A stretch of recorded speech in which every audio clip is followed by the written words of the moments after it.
दोस्तों जय भीम, नमो बुद्धाय। और आज के इस महात्मा ज्योतिबा गोविंदराव फुले के जन्म दिवस के पहले तीसरे भाग में हम लोग बात करेंगे प्रस्तावना के विषय में। फोटो की जैसा कि आप देख रहे हैं, एक तरफ महात्मा ज्योतिबा फुले जी और दूसरी तरफ हमारी माता सावित्रीबाई फुले का चित्र लगा हुआ है। और आज हम बात करेंगे, पहले दो वीडियो मैंने जो बनाया है उसमें क्रमशः मैंने चीज़ों को उल्लेख किया है गुलामगिरी से, और उसी के आगे ये वीडियो बनाई है मैंने इस पुस्तक का जो रेफरेंस देते हुए। और इस पुस्तक का मैंने अक्षरशः कोशिश किया है कि जो कंटेंट दिया हुआ है वो इसमें बताऊं, और मैं अपनी तरफ से कुछ नहीं जोड़ रहा और ना मैं कोई अपनी बात कह रहा हूं। मैं इस पुस्तक को पढ़कर बहुत ही विचलन महसूस करता हूं। तो मुझे इस पुस्तक को देखा मैंने तो मुझे जानकारी महसूस हुई कि आखिर ऐसा किस वजह से है जो हमारे देश में बहुत सारी विषमताएं चीज़ें चलती रहीं और अभी तक नष्ट नहीं हो पाई हैं। और क्यों नहीं नष्ट हो पाई इसका खुलकर उन्होंने जिक्र किया है कि इस पुस्तक में वो बताते हैं। तो आइए हम ज़्यादा समय न गंवाते हुए प्रस्तावना पर बात करते हैं। और प्रस्तावना बहुत बड़ी है क्योंकि इन्होंने जो लिखा है उन चीज़ों के बारे में विस्तार से बताया हुआ है प्रस्तावना में। और फिर इसके बाद जो परिशिष्ट 16 भागों में यानी 16 परिशिष्ट में पूरी जो बुक डिवाइडेड है। और मिलिंद पन्हों यानी मिनांडर जो बुद्धिस्ट हो गए थे वो आए थे, तो बुद्ध से उन्होंने प्रश्न किया था और बुद्ध ने उनके उत्तर दिए थे। तो उसी प्रकार ये प्रश्नोत्तर शैली में पूरी पुस्तक लिखी गई है। और ये जो प्रश्नोत्तर शैली का जो प्रयोग है बाद के जो लेखकों ने, जैसे भगवत गीता लिखी गई तो उसमें भी अर्जुन को एक पात्र बनाकर श्री कृष्ण उनको ज्ञान देते हैं, गीता का ज्ञान कहते हैं। तो ये चीजें बाद में उस शैली का प्रयोग करके लाई गई। तो उसी शैली में जो मिलिंद प्रश्न या मिलिंद पन्हों या मिनांडर जो बुद्धिस्ट हो जाते हैं तो उनको बुद्ध धम्म के बारे में उनको जानकारी उनके प्रश्नों के उत्तर के माध्यम से दी जाती है। तो ठीक उसी प्रकार ये बुक भी है, लेकिन हमने पहले इसके प्रस्तावना जानेंगे, प्रस्तावना में क्या दिया हुआ है। देखते हैं दोस्तों। सैकड़ों साल से आज तक शूद्रादि अतिशूद्र यानी अछूत शूद्र, वो जो आज के समय में जिनको ओबीसी कहते हैं वो तो शूद्र हैं, लेकिन अतिशूद्र की श्रेणी में उन लोगों को गोविंदराव जी रखते हैं या वो समझ पाते हैं कि जो अछूत थे, जिनको छुआ नहीं जाता था, जिनकी परछाई पड़ना भी दुष्कर होता था एक ब्राह्मण वर्ग के लिए, तो उनके विषय में ये कहा गया कि अतिशूद्र या अछूत समाज। तो सैकड़ों साल से आज तक शूद्रादि अतिशूद्र समाज जब से इस देश में ब्राह्मणों की सत्ता कायम हुई तब से लगातार जुल्म और शोषण का शिकार है। ये बात उन्होंने कहा। ये लोग हर तरह की यातनाएं और कठिनाइयों में अपने दिन गुजार रहे हैं। ये बता रहे हैं कि ये सभी अपनी जो दिन गुजार रहे हैं वो जुल्म और शोषण में गुजार रहे हैं और वो इसको अपनी नियति समझ बैठे हैं। इसलिए इन लोगों को इन बातों की ओर ध्यान देना चाहिए और गंभीरता से सोचना चाहिए। ये वार्निंग देते हैं, चेतावनी दे रहे हैं। उस समय 1873 में जब ये बुक प्रकाशित हुई थी उसके पहले वो जब लिख रहे थे तब वो वार्निंग दे रहे थे कि इनको समझना चाहिए, शूद्र और अतिशूद्रों को समझना चाहिए। क्या समझना चाहिए कि हमारे जो दुख का कारण है या जो हमारे शोषण जो हो रहे हैं, जो निजाती हो रही है, उसका क्या कारण है, गंभीरता से सोचना चाहिए। अब इसके आगे ये लोग अपने आप को ब्राह्मण पंडा पुरोहितों की जुल्म ज्यादतियों से कैसे मुक्त कर सकते हैं, ये तो चिंतन करना चाहिए। उन्होंने कहा कि ये चिंतन करना चाहिए, सोचना चाहिए। यही आज हमारे लिए सबसे महत्वपूर्ण सवाल है, यही इस ग्रंथ का उद्देश्य है। इस पुस्तक का जो उन्होंने लिखा उसका मतलब ही यही है कि हमें इस बात को सोचना चाहिए। यह कहा जाता है कि इस देश में ब्राह्मण पुरोहितों की सत्ता कायम हुए लगभग 3000 साल से भी ज्यादा समय बीत गया होगा। यहाँ पर देखिए कोई साक्ष्य नहीं दे रहे हैं, लेकिन इतिहासकारों ने, जैसे इतिहासकार मैक्स मूलर और अन्य इतिहासकारों ने जो बातें इतिहास में दर्ज की, तो उन्होंने ये बात स्थापित की और बताया कि आर्यों का आगमन 3000 ईसा पूर्व में हुआ था। तो उसी बात को या वैदिक काल जो स्थापित हुआ वो हड़प्पा सभ्यता के बाद स्थापित हुआ, तो उस बात को ये मान रहे हैं और उसी बात को ये कह रहे हैं कि कहा जाता है, ऐसा कहा जाता है।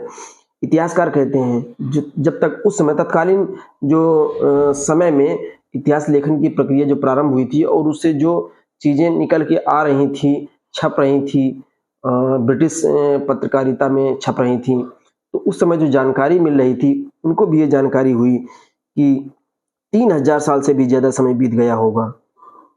ये लोग प्रदेश से आए, यहाँ आए, उन्होंने इस देश के मूल निवासियों पर बर्बर हमले करके इन लोगों को अपने घर बार से, जमीन जायदाद से भगा दिया और इन सभी को अपने गुलाम यानी कि दास और दस्यु बनाए। तो आर्यों के बारे में जैसा कि डॉक्टर बाल गंगाधर तिलक जी ने भी कहा है कि आर्य मध्य एशिया से आए थे, और पंडित जवाहरलाल नेहरू ने भी डिस्कवरी ऑफ इंडिया में उन्होंने बताया कि आर्य बाहर से आए हुए हैं, और भी बहुत सारे इतिहासकार लेखकों ने बताया कि ईरान से आए हैं कुछ। तो ये तो डेफिनेट है कि आर्यों का जो आगमन हुआ था वो बाहर से हुआ था, इनका आगमन। तो इन्होंने यहाँ पर जो यहाँ के मूल निवासी थे उन लोगों को दस्यु बना दिया, दास बनाया, उनको जीता जैसे भी, तो उन चीजों का जिक्र ये करते हैं। और उन्होंने इनके साथ बड़ी अमानवीयता का रवैया अपनाया था।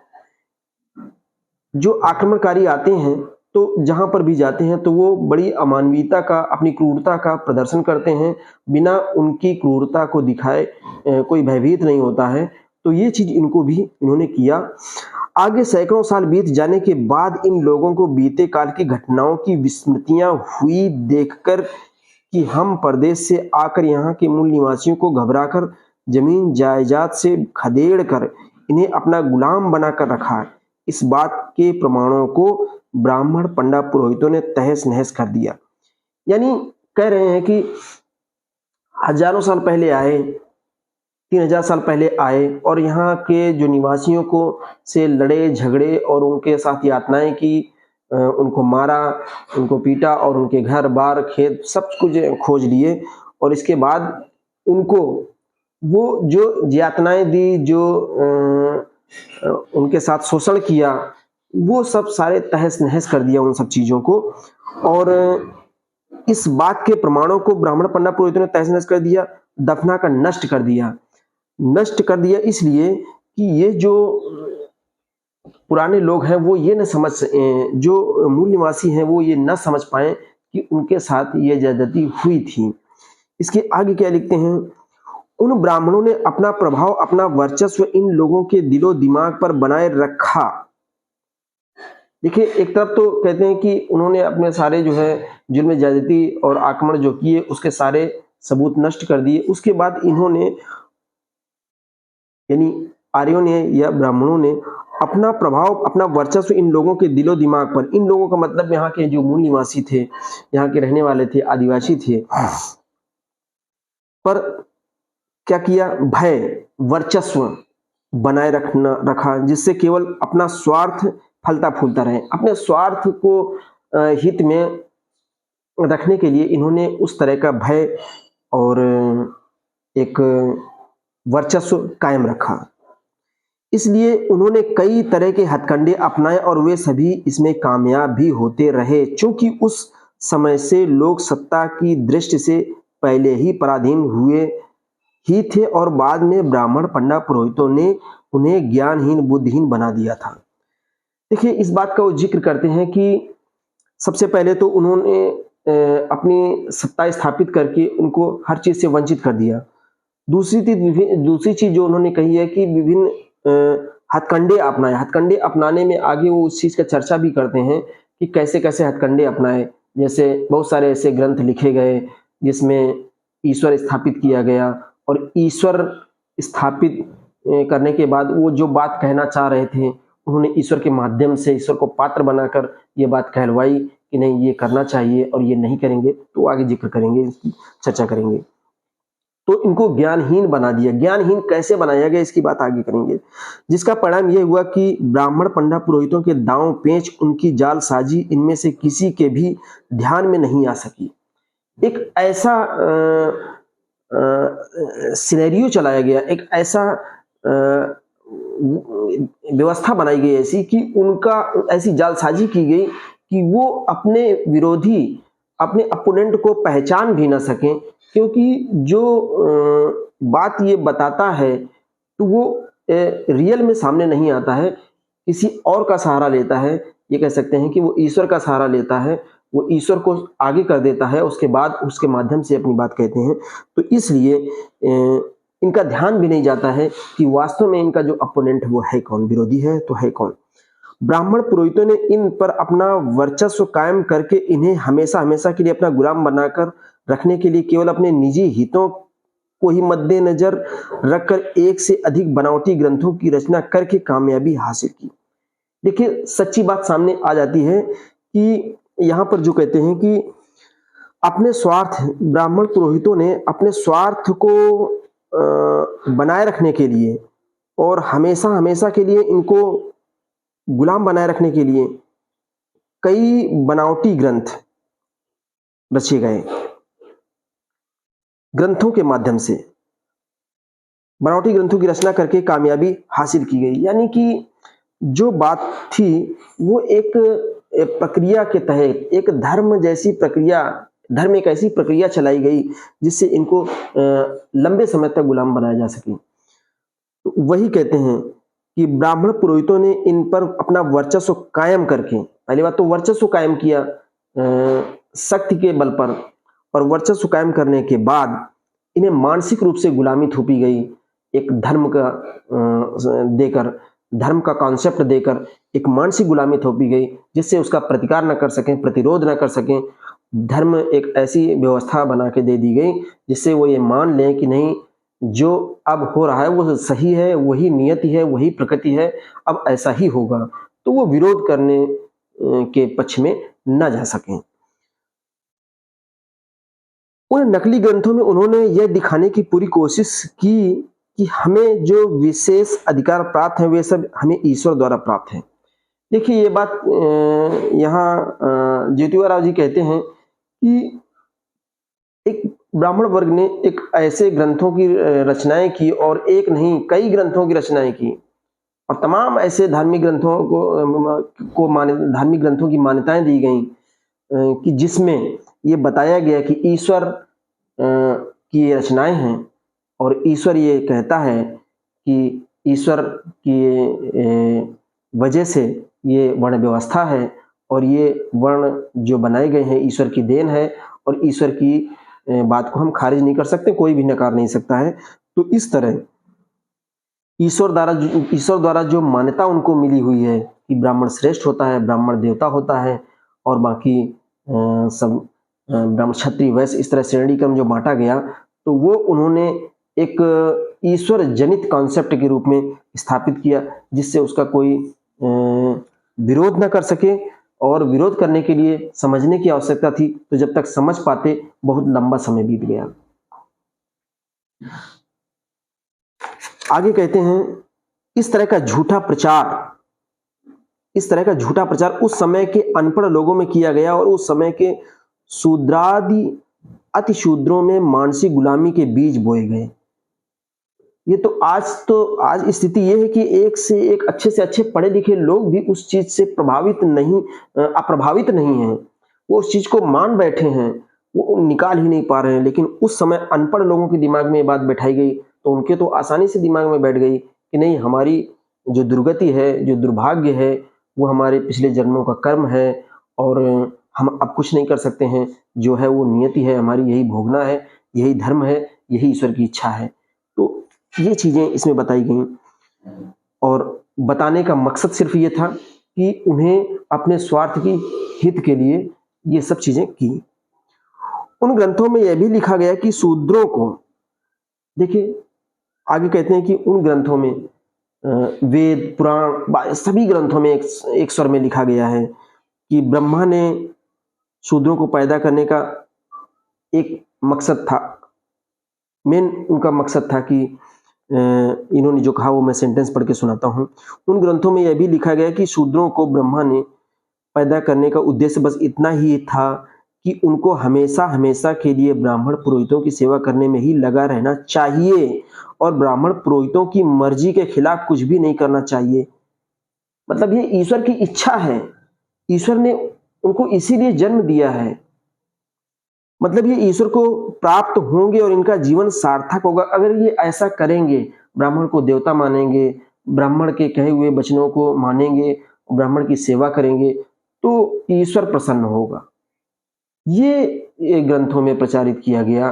तो ये चीजें जो दिलो दिमाग में उन अशिक्षित और अबोध लोगों के दिमाग में जब घुस गई दिमाग में, तो वो क्या हुआ कि इसका प्रतिकार नहीं कर सके, उन्होंने ये मान लिया कि नहीं नियति ही है यही।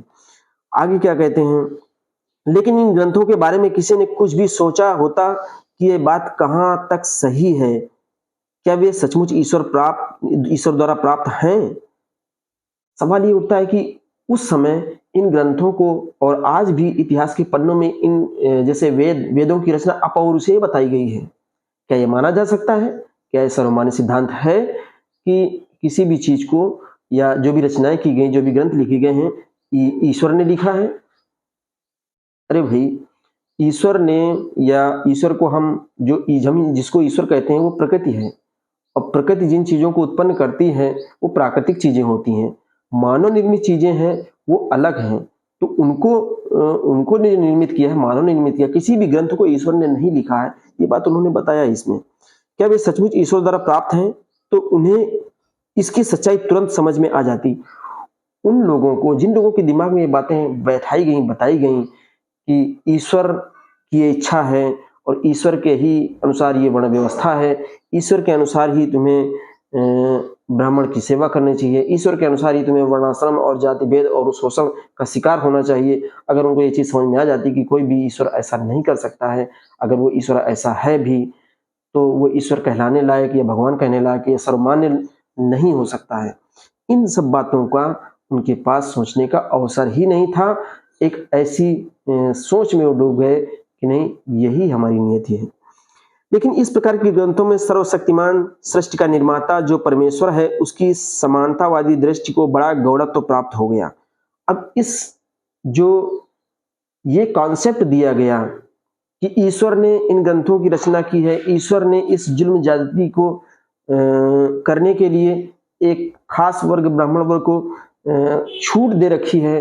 तो इससे क्या होता है, जो वास्तव में कुदरत का कानून है, वास्तव में जो ईश्वर है, जो सर्वमान्य है, सर्वशक्तिमान है, कहीं ना कहीं उसको जो है अमान्य घोषित किया गया, उसकी जो सत्ता का कहीं ना कहीं अवहेलना की गई। ये समझना चाहिए कि जहां पर हम ब्राह्मणी ग्रंथों में ब्राह्मण द्वारा लिखे ग्रंथों को अपौरुषेय यानी ईश्वर की रचना मानते हैं, तो अगर उसमें इस प्रकार की व्यवस्था दी गई है तो निश्चित रूप से जो वास्तव में अगर ईश्वर कहीं है तो उसकी अवहेलना की गई है। और इसीलिए महात्मा ज्योतिराव गोविंद फुले कहते हैं, ये हमारे ब्राह्मण भाई भी कहते हैं उनको कि हमारे ब्राह्मण भाई जो हमारे साथ इन्होंने किया है उसका फल ईश्वर इनको देगा। क्योंकि अगर वास्तव में कहीं ईश्वर है तो वो हर चीज को देख रहा है, न केवल अच्छाई को, न केवल बुराई को, बल्कि सारी चीजों का वो नियंता है।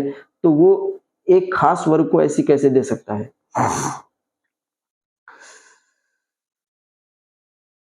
तो वही कहते हैं कि परमेश्वर है, यदि सर्वशक्तिमान सृष्टि का निर्माता जो परमेश्वर है उसकी समानतावादी दृष्टि को बड़ा गौरव तो प्राप्त हो गया होगा। यानी ईश्वर अगर है और सर्वमान्य है, सर्वशक्तिमान है, तो निश्चित रूप से वो सबकी अच्छाई बुराई देखेगा, तो उसके महत्व को कहीं ना कहीं कम किया गया। इस तरह के हमारे जो ब्राह्मण पंडित पुरोहित वर्ग के भाई हैं, जिन्हें भाई कहने में भी शर्म आती है, लिखते हैं कि उन्हें भाई कहने में भी शर्म आती है, क्योंकि उन्हें किसी समय शूद्रादि अतिशूद्रों को पूरी तरह से तबाह कर दिया था और वही लोग अभी धर्म के नाम पर धर्म की मदद से इनको चूस रहे हैं। आज भी कह रहे हैं वो चूस रहे हैं। एक भाई दूसरे भाई पर जुल्म करना यह भाई का धर्म नहीं है। फिर भी हम सभी के उत्पन्नकर्ता के रिश्ते से उन्हें भाई कहना पड़ रहा है। यानी उत्पन्नकर्ता जो सृष्टिकर्ता को अगर हम ईश्वर मानते हैं और प्रकृति को ईश्वर मानते हैं, तो उसी प्रकृति से वो भी निर्मित है, उसी प्रकृति से हम भी निर्मित हैं। तो ये हमारी मजबूरी है कि उनको भाई कहना पड़ रहा है, लेकिन वो इस लायक भी नहीं है। जिस प्रकार के उन्होंने जुल्म ज्यादती की है, इस प्रकार वो इस लायक भी नहीं है कि उनको भाई कहा जा सके। तो ऐसी बात कहते हैं। तो वे भी खुले रूप से यह कहना छोड़ेंगे नहीं। फिर भी उन्हें केवल अपने स्वार्थ का ही ध्यान रखते हुए सिर्फ न्याय बुद्धि से ही सोचना चाहिए। यदि ऐसा ही है तो उन ग्रंथों को देखकर पढ़कर हमारे बुद्धिमान अंग्रेज, फ्रेंच, जर्मन, अमेरिकी और अन्य बुद्धिमान लोग अपना मत दिए बिना नहीं रहेंगे कि उन ग्रंथों को यानी ब्राह्मणों ने केवल अपने मतलब के लिए लिखा है। कहते हैं कि अगर उन ग्रंथों को, चाहे वो अमेरिकी हो, चाहे वो ब्रिटेन का हो, चाहे फ्रेंच हो या जर्मनी हो, ये लोग पढ़ेंगे और जब पढ़ेंगे तो समझेंगे, और जब वो समझेंगे तब वो समझ पाएंगे कि केवल और केवल ब्राह्मणों ने इनको अपने मतलब और स्वार्थ के लिए लिखा हुआ ग्रंथ है। जो भी पढ़ेगा, एक खास वर्ग ब्राह्मण वर्ग पढ़ेगा, तो वो जानता है कि उनको पता है कि हमने धर्म की जो संकल्पना, धर्म का जो कॉन्सेप्ट लिया है वो अपने स्वार्थ के लिया है। तो वो तो उसको पल्लवित पोषित करने का प्रयास करेंगे, प्रचारित प्रसारित करेंगे। लेकिन इसके अलावा जो लोग पढ़ेंगे वो निश्चित रूप से ये समझेंगे, सवाल खड़े करेंगे, जानेंगे समझेंगे तब सवाल खड़े करेंगे कि ऐसा क्यों। उन ग्रंथों में हर तरह से ब्राह्मण पुरोहितों का महत्व बताया गया है। तो केवल ब्राह्मण पुरोहितों का महत्व, इसके अलावा सारे महत्वहीन। ब्राह्मण पुरोहितों का शूद्रादि अति शूद्रों के दिलो दिमाग पर हमेशा हमेशा वर्चस्व बना रहे, इसलिए उन्हें ईश्वर से भी श्रेष्ठ समझा गया। अब देखिए क्या कहा इन्होंने कि ब्राह्मण पुरोहितों का, यानी कि ब्राह्मणों का या पुरोहितों का शूद्र और शूद्रों पर, शूद्र और अति शूद्रों के दिलो दिमाग पर उनका हमेशा वर्चस्व बना रहे, इसलिए उन्हें ईश्वर से भी श्रेष्ठ कहा गया है। यानी ईश्वर जो है, ये कहना इनका ये है कि ईश्वर जो बताया गया है, सर्वशक्तिमान बताया गया, सृष्टिकर्ता बताया गया है, इस सृष्टि का निर्माता बताया गया, वो भी छोटा है ब्राह्मण के सामने। तो सीधी सी बात है कि अब इसमें और भी कुछ कहने के लिए बचा ही नहीं कि सर्वश्रेष्ठ है, वो ईश्वर से भी श्रेष्ठ है। ईश्वर भी जमीन पर अगर उतर आएगा तो वो ब्राह्मण की सेवा करेगा, ऐसा इन ग्रंथों में बताया गया है। तो समझ सकते हैं कि किस हद तक ये बात सही है और किस हद तक प्रचारित प्रसारित करने के लिए कहां तक उन्होंने इसका सीमांकन किया, हर सीमाओं को पार कर दिया।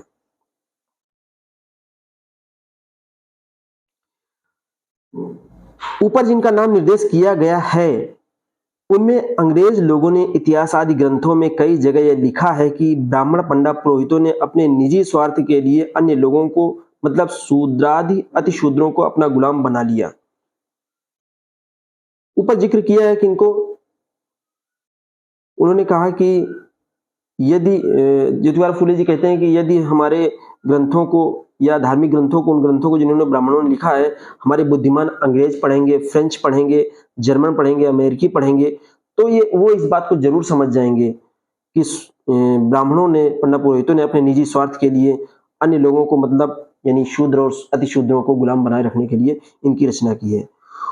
उन ग्रंथों द्वारा ब्राह्मण पुरोहितों ने ईश्वर के वैभव को कितनी नीच अवस्था तक ला रखा है, यह सही में बड़ा सोचनीय सवाल है।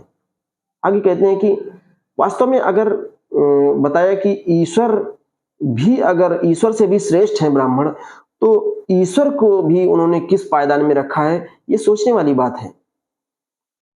जिस ईश्वर ने शूद्रादि अति शूद्रों को और अन्य लोगों को अपने द्वारा निर्मित इस सृष्टि की सभी वस्तुओं को समान रूप से उपयोग लेने की पूरी आजादी दी है, ये जो सृष्टि है,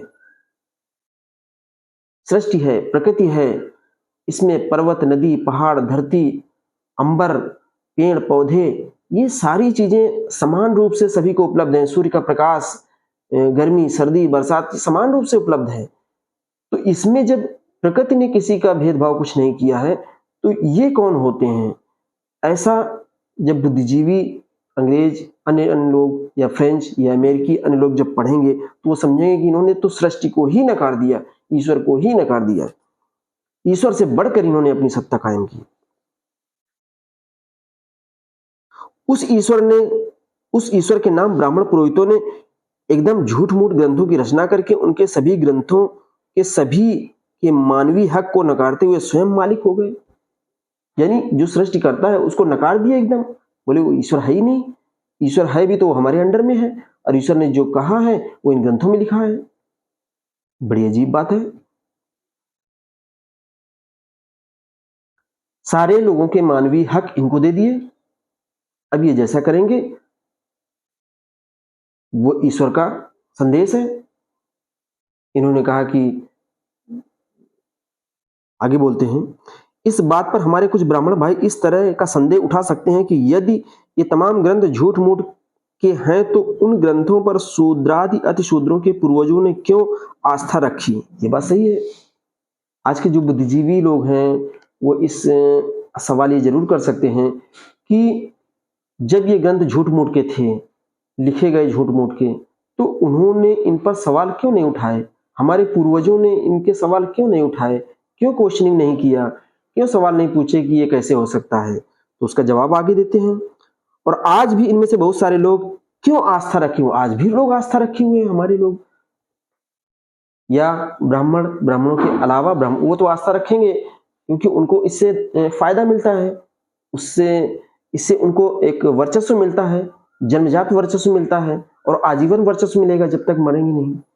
तो इससे उनका फायदा होता है। तो इसलिए आगे कहते हैं प्रस्तावना में ज्योतिबा राव जी, इसका जवाब यह है कि आज के इस प्रगत काल में कोई किसी पर जुल्म नहीं कर सकता।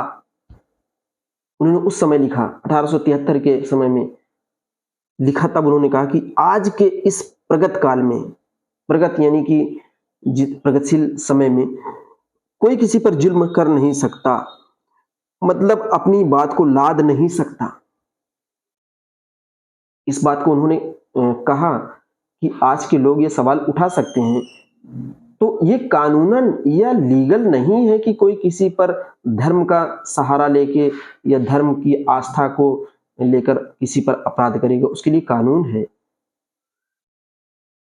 उस समय की बात है, उस समय ब्रिटिश शासन था, तब वो कह रहे हैं आज सभी को अपने मन की बात, अपने अनुभव की बात स्पष्ट रूप से लिखने की या बोलने की इजाजत है। ये जो उन्होंने लिखा, उस समय लिखा, अंग्रेजी शासन चल रहा था, तो उस समय उन्होंने लिखा और कहा कि आज ये इजाजत है, सोचने समझने की इजाजत है। इन लोगों ने तो इजाजत ही नहीं दे रखी थी। ब्राह्मण जो कह दे वही सत्य है। सतयुग का मतलब यही था कि जो ब्राह्मण बोल दे, कोई नियम कोई कानून नहीं, जो ब्राह्मण बोले वो सत्य है, वही नियम है, वही शासन है। किसी बुजुर्ग आदमी की ओर से कोई धूर्त आदमी किसी बड़े व्यक्ति के नाम से झूठा पत्र भी लिखकर लाया, फिर भी कुछ समय के लिए ही क्यों न हो उस पर भरोसा करना ही पड़ता है। देखिए, इन्होंने उदाहरण दिया है कि किसी बुजुर्ग आदमी की ओर से कोई धूर्त व्यक्ति अगर कोई पत्र लिखकर और उस पत्र में कोई बात लिख के लाता है और सामने रखता है कि नहीं ये उस फलाने व्यक्ति ने लिखा है और वो बुजुर्ग हैं, उन्होंने ये लिख छोड़ा है, तो पढ़ने वाला जो पढ़ेगा, दूसरा व्यक्ति या तीसरा व्यक्ति या उसके बाद का जो व्यक्ति पढ़ेगा, वो कुछ समय के लिए तो ये मान लेगा कि नहीं उस व्यक्ति ने कहा होगा, लेकिन जब उस चीज से भ्रम उठ जाएगा, सत्य का पता चल जाएगा कि नहीं अमुक व्यक्ति तो ऐसा कर ही नहीं सकता था क्योंकि वो पढ़ा लिखा ही नहीं था, वो लिख कैसे सकता है, तो खारिज हो जाएगा ना। ठीक उसी प्रकार उन्होंने समझाने की कोशिश की है कि बाद में समय के अनुसार वह भी झूठ साबित हो ही जाता है। यदि यही है तो शूद्रादि अतिशूद्र किसी समय ब्राह्मण पंडा पुरोहितों के जुल्म और ज्यादतियों के शिकार होने की वजह से और इन्हें उन्होंने पूरी तरह से अनपढ़ गंवार बनाकर रखने की वजह से उनका पतन हुआ। भाई वो पढ़े लिखे शिक्षा से वंचित कर दिया। वो एक अलग बात है। पाली प्राकृत का समय था, जनमानस में बुद्धिजीवी लोग थे, तो उस समय जब संस्कृत अवतरित हुई तो संस्कृत कुछ ही लोगों तक सीमित रह गई, ब्राह्मण और पुरोहितों तक ही सीमित रह गई। संस्कृत केवल पूजा पाठ और यज्ञादि की भाषा ही रह गई। सार्वजनिक जीवन में तो संस्कृत कभी स्थान पा ही नहीं पाई। और आज बताया जाता है कि संस्कृत पूरे भारत की प्राचीन भाषा है, जो कि गलत है।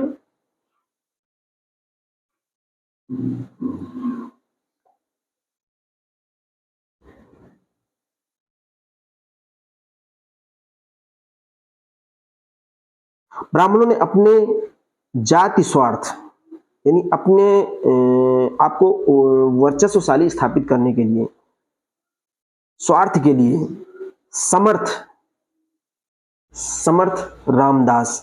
रामदास उस समय इनके समकालीन कोई व्यक्ति होगा तो समर्थ कहा है कि जो समर्थ थे, लिखने पढ़ने में सक्षम थे, उन्होंने अनेक ऐसे झूठे के नाम पर, स्वार्थ के लिए समर्थ के नाम पर झूठे पाखंडी ग्रंथों की रचना करके शूद्रादि अतिशूद्रों को गुमराह किया और आज भी उनमें से कई लोगों को ब्राह्मण पुरोहित लोग गुमराह कर रहे हैं। यह स्पष्ट रूप से उक्त कथन की पुष्टि करता है।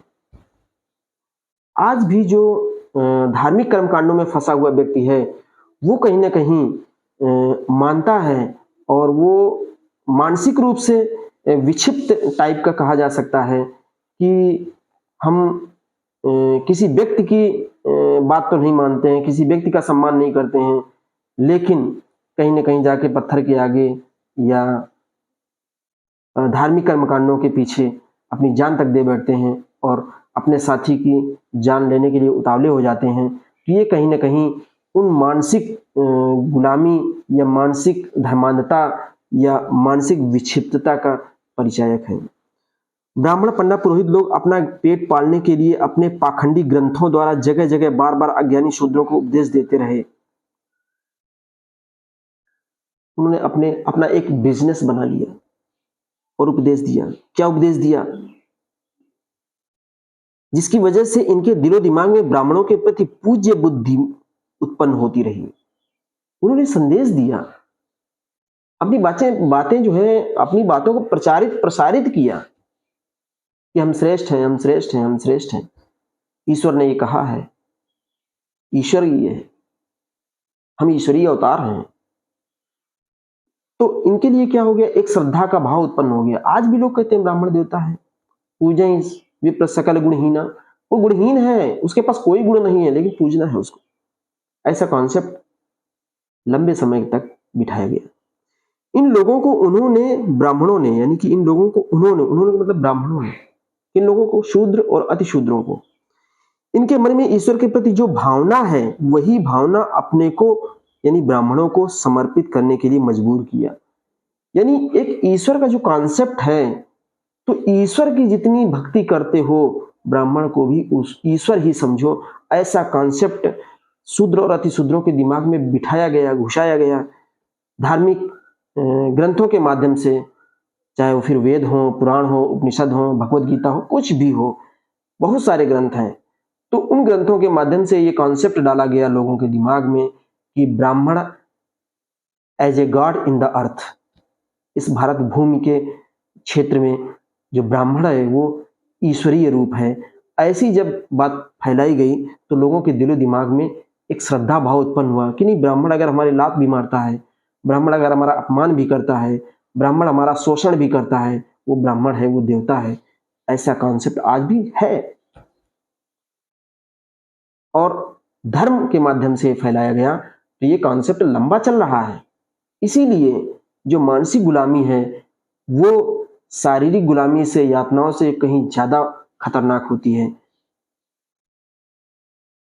एक कहावत कहते हैं, कही गई बात मैं उसको कहूंगा कि जो दारू का नशा होता है वो धर्म के नशे से कहीं ज्यादा खराब है। जो मदिरा है, अल्कोहल है, उसका नशा तो 24 घंटे में उतर ही जाता है, लेकिन जो धर्म का नशा है वो पीढ़ी दर पीढ़ी चलता है। तो धार्मिक धर्मांधता ये बहुत बड़ा नशेड़ी एक नशा है। और ऐसी जो धर्मांधता है कि जो धर्म सोचने समझने के लिए जगह नहीं रखता है, ऐसी धर्मांधता ही सबसे ज्यादा खतरनाक है। यह कोई साधारण या मामूली अन्याय नहीं है। फुले साहब कहते हैं कि ये जो हुआ, ये कोई साधारण और मामूली अन्याय नहीं है। इसके लिए उन्हें ईश्वर के पास जवाब देना होगा। देखिए, ईश्वर को मानने वाले बहुत से लोग हैं, लेकिन ईश्वर किस रूप में है किसी ने नहीं देखा है। सृष्टिकर्ता निर्माता के को उदाहरण देते हुए कहते हैं कि खुद को ईश्वर बना देना, जैसे एक खास वर्ग ने अपने आप को ईश्वर की मान्यता दे दी और ईश्वर मान लिया अपने आप को, तो खुद को ईश्वर बना के कोई बात कहना और ये बताना कि नहीं ईश्वर ने कहा है कि ऐसा है, तो ईश्वर को इनको जवाब देना पड़ेगा। इसके लिए उन्हें ईश्वर के पास जवाब देना होगा। ब्राह्मणों के उपदेशों का प्रभाव अधिकांश अज्ञानी शूद्र लोगों के दिलो दिमाग पर इस तरह से पकड़ जमाए हुए हैं कि वे अमेरिका के काले गुलामों की तरह, जिन दुष्ट लोगों ने हमें गुलाम बनाकर रखा है, उनसे लड़कर मुक्त आजाद होने की बजाय जो हमें आजादी दे रहे हैं, उन लोगों के विरुद्ध बेफजूल कमर कसकर लड़ने के लिए तैयार हुए हैं। देखिए, ज्योतिबा साहब एक उदाहरण देते हैं कि अमेरिका के जो काले लोग हैं, जिन दुष्ट लोगों ने उन्हें गुलामी से मुक्त करने के लिए लड़ाई लड़ी, वो उनके कृतज्ञ हुए, क्योंकि वो समझ गए कि ये हमें आजाद कराने के लिए हैं। लेकिन भारत में कॉन्सेप्ट उल्टा है। यहाँ पर अगर किसी शूद्र अतिशूद्र को उनकी आजादी के बारे में या उसके मानसिक गुलामी के बारे में अवगत कराया जाए, तो उसका दिमाग ही नहीं बदलता, क्योंकि उसके दिमाग में ईश्वरीय रूप से ये प्रवेश करा दिया गया है, एक बात डाल दी गई है कि जो हो रहा है वो ईश्वर की मर्जी से हो रहा है, बिना ईश्वर की मर्जी से तो पत्ता भी नहीं हिलता। तो ईश्वर ने ये कहा है कि ब्राह्मण देवता होता है, वो अच्छा करे, पूजें विप्र सकल गुणहीना, तो वो कॉन्सेप्ट उनके दिमाग में बैठा हुआ है। तो उनको जो उस चीज से मुक्त कराना चाहे तो उसकी जान लेने पर उतारू हो जाते हैं। यह भी एक बड़े आश्चर्य की बात है कि हम लोगों पर जो भी कोई उपकार करते होंगे उनको कहना कि हम पर उपकार मत करो, फिलहाल हम जिस स्थिति में हैं वही स्थिति ठीक है, यह कहकर हम शांत नहीं होते बल्कि उनसे झगड़ने के लिए तैयार रहते हैं। यह गलत है। कहते हैं जिस पर हम मतलब उन्होंने बताते हैं कि किसी शूद्र अतिशूद्र के पास जाएं और बताएं कि तुम्हारी गुलामी, तुम्हारी मानसिक और शारीरिक यातनाओं का जो जड़ है वो ये है, और तुम इन सब चीजों को उतार फेंकोगे, तुम सोचोगे समझोगे, तो वो उतावला हो जाता है और लड़ने के लिए तैयार हो जाता है। और वो ये नहीं कहता कि उसी स्थिति में हमको छोड़ दो, जैसे हैं हम वैसे ठीक हैं। वो यहाँ तक तैयार हो जाता है कि सामने वाले से लड़ने के लिए और उसको मारने पीटने के लिए उतावला हो जाता है। तो ये बहुत गलत है। ये ज्योतिबा साहब कहते हैं कि उनको इस चीज का सामना नहीं करना पड़ा होगा, करना पड़ा था, उनको भी करना पड़ा था। उन्होंने जब शूद्र अतिशूद्रों के लिए विद्यालय खोले, पढ़ने के लिए प्रयास, पढ़ाने के लिए प्रयास किया, तो उनकी लोग जान लेने की कोशिश करने लगे, और वही लोग जान लेने की कोशिश करने लगे जिनको वो मुक्त कराना चाहते थे, जिनको वो शिक्षित कराना चाहते थे। जो अशिक्षित थे वही लोग उनकी जान के दुश्मन हो गए। वास्तव में हमको गुलामी से मुक्त करने वाले जो लोग हैं, उनका हमको आजाद कराने से कुछ हित होता है, ऐसा भी नहीं है। ज्योतिबा साहब कहते हैं कि जो गुलाम हैं उनको अगर हम मुक्त करा देंगे तो हमारा कोई हित होगा, ऐसा नहीं है, बल्कि उनको अपने ही लोगों में से सैकड़ों लोगों की बलि चढ़ानी पड़ती है। ज्योतिबा राव जी कहते हैं कि जो इस मिशन को या जो इस चीज को आगे बढ़ाता है उसको नुकसान उठाना पड़ता है, उसका कोई सहयोग नहीं करता, उसके दुश्मन हो जाते हैं, बल्कि उसी को प्रताड़ित करते हैं। कि एक तो ये वही बात हो गई कि अगर किसी व्यक्ति को हम दलदल से निकालने जाते हैं तो वो हमको भी उसी दलदल में घसीट लेता है। तो ये ऐसी स्थिति का सामना करना पड़ता है, ये ज्योतिबा साहब यहाँ बताते हैं। उन्हें बड़े बड़े जोखिम उठाकर अपनी जान पर भी खतरा झेलना पड़ता है। अब उनका इस तरह से दूसरों के हितों का रक्षण करने के लिए अगुवाई करने का उद्देश्य क्या होना चाहिए? एक ये सवाल खड़ा करते हैं, एक सवाल पूछते हैं कि जब स्थिति ऐसी हो तब क्या करना चाहिए? तब उनका रक्षण हम कैसे कर सकते हैं? उनको हम एक तरफ बचाना भी चाहते हैं और दूसरी तरफ हम विरोधाभास ये है कि अगर उनको बचाने जाएँगे तो वही हमारे दुश्मन बन जाएँगे। तो ऐसी स्थिति में हमें क्या करना चाहिए? यदि इस संबंध में हमने गहराई से सोचा तो हमारी समझ में आएगा कि हर मनुष्य को आज़ाद होना चाहिए। उन्होंने कहा कि अगर हम इस विषय में गहराई से सोचें तो हमें यह समझ में आता है कि हर मनुष्य को आज़ाद होना चाहिए, यही उसकी बुनियादी ज़रूरत है। हर व्यक्ति आज़ाद होना चाहिए। हमने पशुओं को बंदी बना रखा है अपने हित के लिए, तो गुलामों की स्थिति वही है।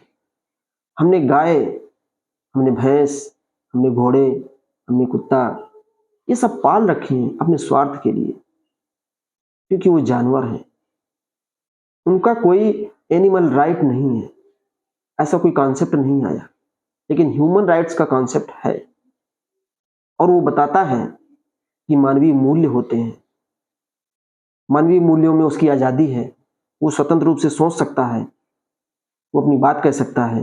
ये लोकतंत्र जहाँ जहाँ भी स्थापित है वहाँ वहाँ इतनी फ्लेक्सिबिलिटी है कि अपनी बात व्यक्ति कह सकता है, अपनी बात लिख सकता है। यही लोकतंत्र की खूबसूरती है और ये खूबसूरती को बहुत सारे हथकंडों से अपनाकर खत्म किया जा रहा है। जब व्यक्ति आजाद होता है तब उसे अपने मन के भावों और विचारों को स्पष्ट रूप से दूसरों के सामने प्रकट करने का मौका मिलता है। हर व्यक्ति की समझ, मनोविज्ञान कहता है इंडिविजुअल डिफरेंस, हर व्यक्ति दूसरे व्यक्ति से भिन्न है।